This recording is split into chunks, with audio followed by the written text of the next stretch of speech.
President Obama has a plan to require companies to pay more workers overtime. Right now, many workers receive a straight salary with no overtime rights. To be eligible for overtime, you must work at least 40 hours a week and generally not be in a supervisory position. But there's a whole lot of wiggle room there. Needless to say, many businesses claim forcing them to pay for overtime will mean job losses. Business consultant Ebong Eka is on the exchange line from Washington, D.C. to talk about this. Good afternoon, Ebong. Hey, good afternoon, Andrew. We all want to see workers earn more money, but we want to see real wage inflation, real pressure on wages. Can the government really force companies to pay people more, and is that going to work?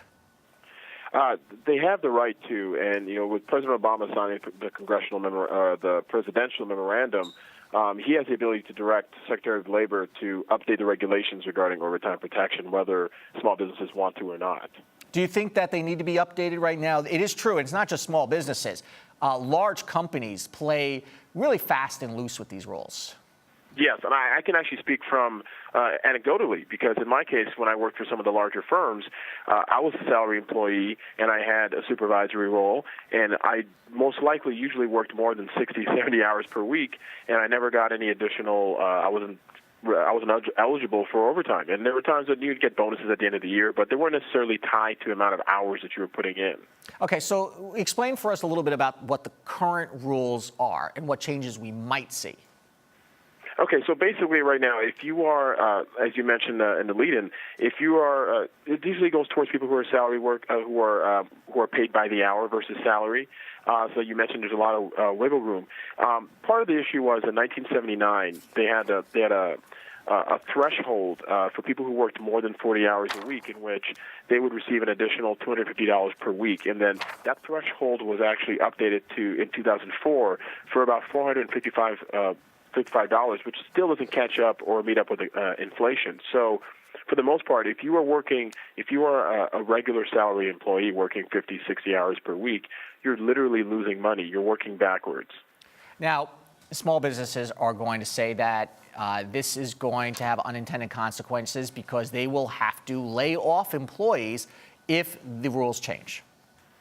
To be completely frank, I think that's basically ludicrous. I'm a huge fan of small business, as everyone knows. Sure.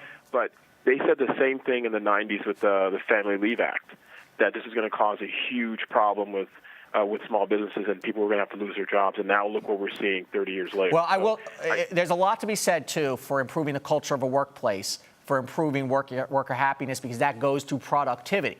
And so if you're paying the workers the overtime, they may be more productive and more efficient, saving you money.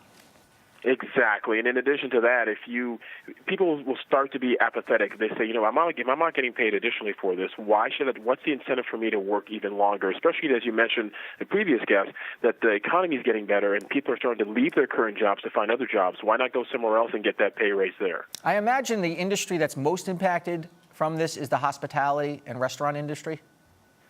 Yes, and that you see that always changing with the economy. There's some ebbs and flows, but for the most part, there are a lot of workers who are in that industry who are being paid by the hour. So they will benefit more, and that's another opportunity for them to make more money, even if you don't increase the minimum wage. Okay, and we have to say that Labor Department, this is just a proposal. We don't actually have the finalized proposal. So what are the next steps here? This is an executive action, correct? There is no congressional action that needs to be done.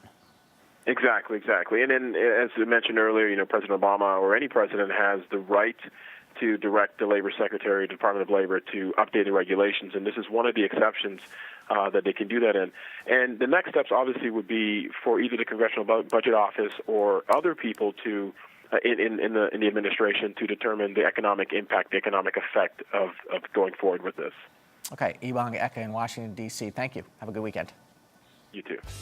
Coming up, the price we pay for putting so many people behind bars. You're watching Arise Xchange. Stay with us.